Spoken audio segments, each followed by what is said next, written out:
are you doing?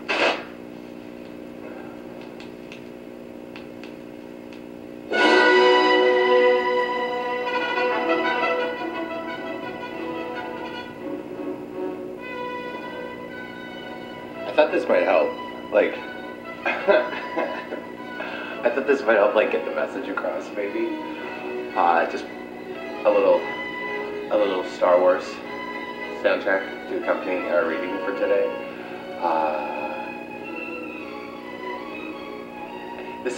It sound not just because it's vinyl, but it actually really does sound different. I don't know whether I should probably turn it down. I don't know. All right, we'll just let that be like. We all know. We all know what it sounds like. So, so this is like a format. Where should I be? God damn it. Turn that down. So there's a bit of a format shift, but that's okay. We're allowed to shift formats as long as the message remains consistent, right? So I'm generally dealing with just like spiritually incredulous people. That's a thing that I'm dealing with regularly, and that's okay. I'm spiritually incredulous too, but like incredulity doesn't. Like, I don't know. Does it mean disbelief? Incredulous without credibility. It's like you can be incredulous towards something, but you can emotionally feel attached to it. Do you know what I mean? So I think, and the general negative response that I get from anybody who is religiously incredulous is like very anti-organized religion, anti the Bible, anti sort of the authoritarian nature of faith as we understand it, because of how like religious orders function. Religions that care about money, religions that care about pomp and circumstance. And I try to let them know, I'm like, well, listen, like Jesus was like not about that, and I'm not about that.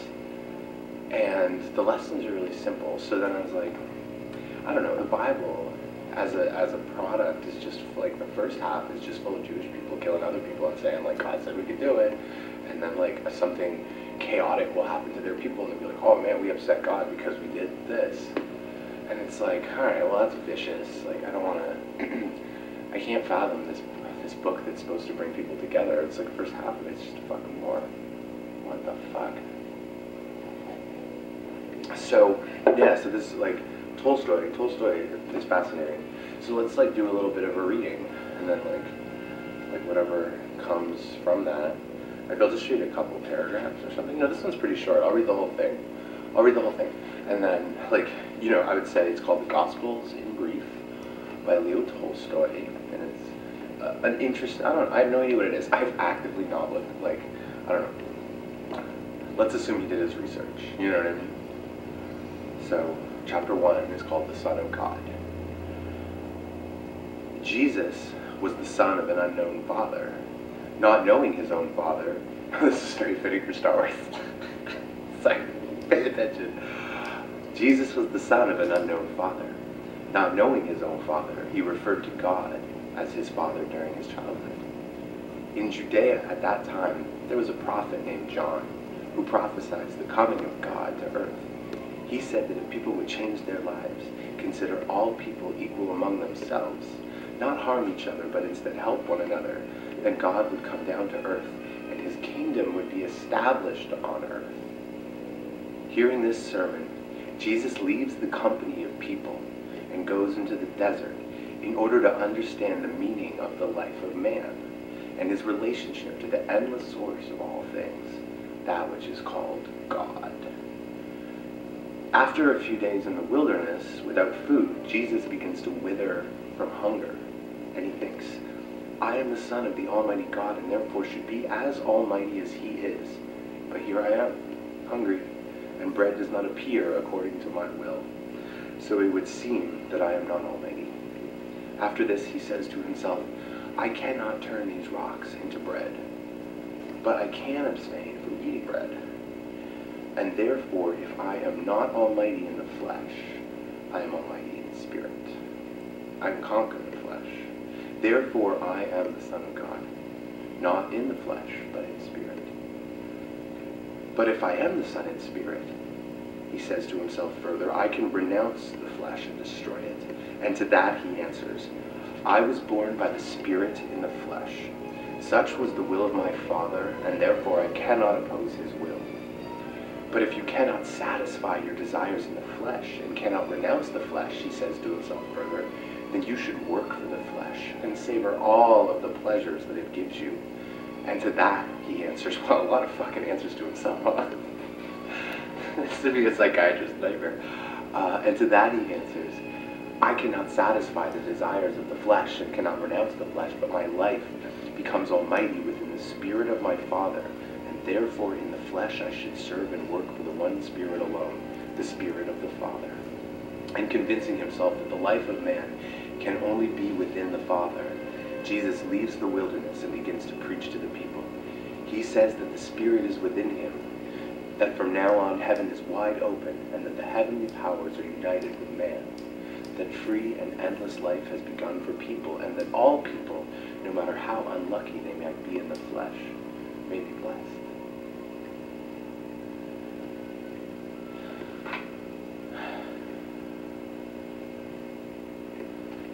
Yeah, like, I don't know. It just seems like, I think the father thing gets a lot of people.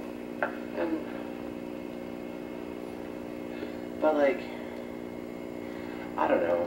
We're acting like we are very, very, very lucky in this. Not lucky. No, we're just like the last like 25 years have experienced a rather like seismic shift in what has otherwise been a pretty stable gender arrangement of how human beings are, right?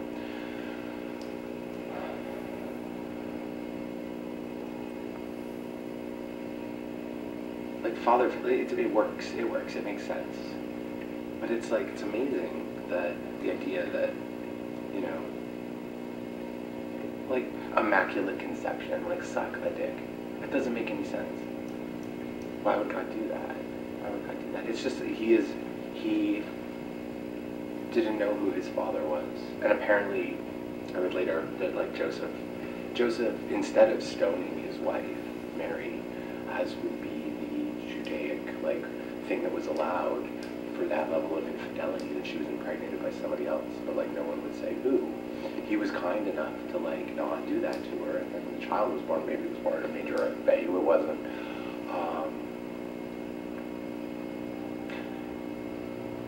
So it's this beautiful unifying message that like we might know our parents, but like there's always the human brain is able to think abstractly beyond just the particular physical circumstances. I think like abstract thinking is something that helped propel human beings to the scope and scale that we are now. Abstract thinking probably was the foundation of like effective government when it was maybe effective 5,000, 10,000 years ago, whatever the notion of governing is, right? As opposed to what it looks like now. So it's just a beautiful concept that like Jesus didn't know who his fucking father was. He didn't know. And then he opted to create a strong, powerful source of vitality within himself that he called his father. And he wanted to do the will of his father. And it just seems so beautiful. And that everyone can be related to this father figure. It's just a concept. It's just a concept. Heaven on earth. Heaven on earth. Heaven and hell, like the notion. This, I think, like, entrenched Catholic notion of these alternate places. No, heaven on, like, if we live well and if we live beautifully towards one another, heaven becomes earth. If we lock ourselves, entrench ourselves in our technology, in our fixations, in our selfishness, guess what? Life becomes hell. Life is hell. Hell on earth. This environment that we have, this ability to abstractly think and make the decision to help or harm our brother or sister or whatever, it's our choice. And if you make the choice, it makes it easier for the person beside you to make the choice too, because it's a decision towards positive. positivity, optimism, hope, instead of despair. Every decision that we make can go either way. We can use the force for good, or we can use the force for evil, because there's a dark side, but there's no Darth Vader. The dark side is much more pernicious, I think. It's much more evil because we don't see.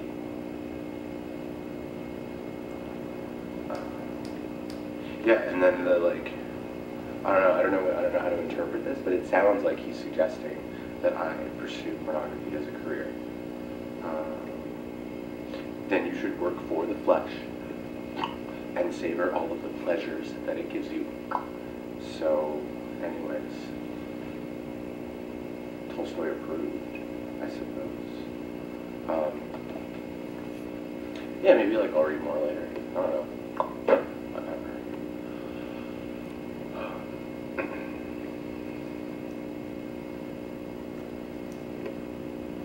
Yeah, like Star Wars, like, who are the atheists who are going to see Star Wars? It's like such a religion, it's like so obviously, like, rooted in this religion. And I recall reading in my, like, this, I recall George Lucas sort of citing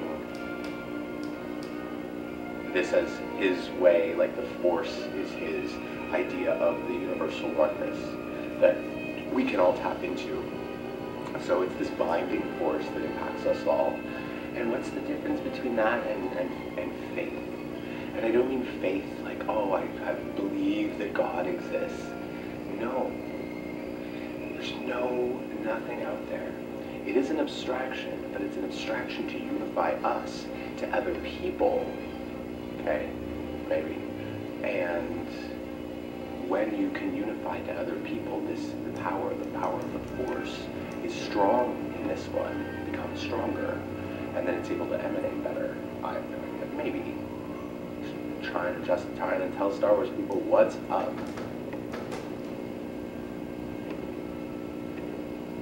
I'm gonna turn up for a second. I mean, if it's this thing's this long already.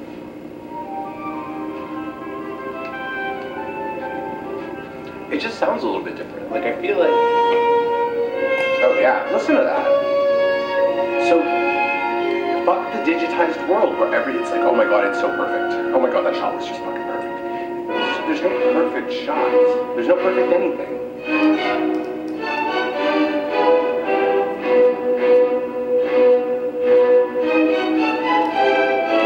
Right? You've never heard that this way.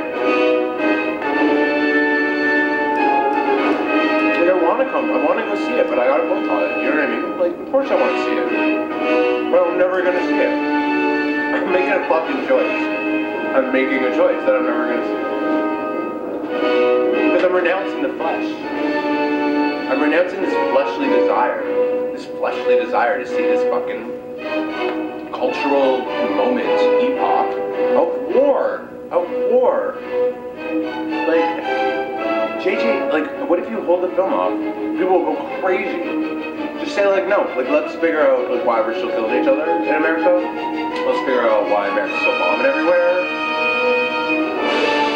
And once we figure that out, then we can launch this fabulation about war, because we'll then be beautiful and lovely, and we'll look around and we'll be like, yeah, remember when we were awful?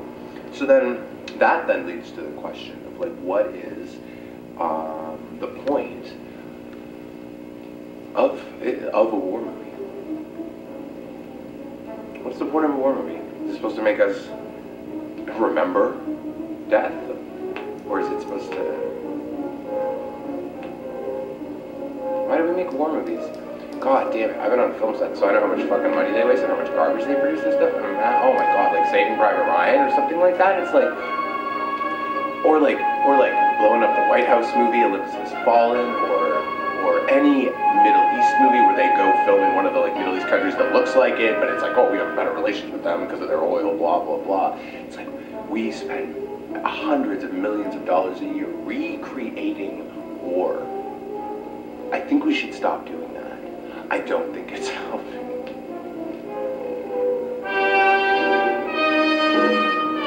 Oh, the Banthas are attacking. I know fucking Star Wars backwards and forwards. So don't fucking tell me that, like, I'm being a dick for making a decision. sure maybe you're not, but like in person people are. Maybe people on the internet are nicer. So, anyways, I believe this is, considering that I read and then yammered and then yammered and then listening to Star Wars, this has probably gone on for long enough. So, thank you for participating in today's reading, and read today.